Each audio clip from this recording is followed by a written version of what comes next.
Hello everyone, welcome to the next section, Object-Oriented Programming in C#. This section will introduce you to the foundation of C# and object-oriented programming.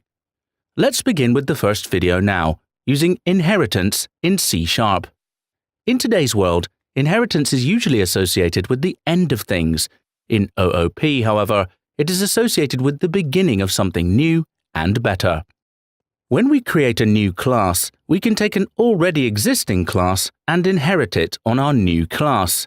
This means that our new object will have all the features of the inherited class, as well as the additional features added to the new class. This is at the root of inheritance. We call a class that inherits from another a derived class. To illustrate the concept of inheritance, we will create a few classes that inherit from another to form new, more feature-rich objects. Create a new console application, Object-Oriented Programming, and save it in your desired location. Then add a class called Spaceship to your console application. Our Spaceship class will contain a few methods that describe the basics of a spaceship. Go ahead and add these methods to your Spaceship class. Because the Spaceship class forms part of all other intergalactic vessels, it becomes the blueprint for every other vessel. Next, we want to create a Destroyer class. To accomplish this, we will create a Destroyer class and use a colon after the class name to indicate that we want to inherit from another class, the Spaceship class. Therefore, this part needs to be added when creating the Destroyer class. Next, add a few methods to the Destroyer class that are unique to a destroyer.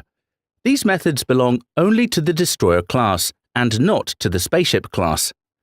Finally, create a third class called Annihilator. This is the most powerful intergalactic vessel and is used to wage war on planets. Let the Annihilator class inherit from the Destroyer class by creating the class and marking it derived from the Destroyer class. Finally, add a few methods to the Annihilator class that only belong to this type of Spaceship class.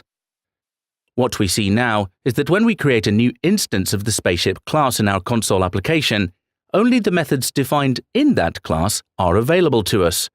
This is because the Spaceship class does not inherit from any other classes.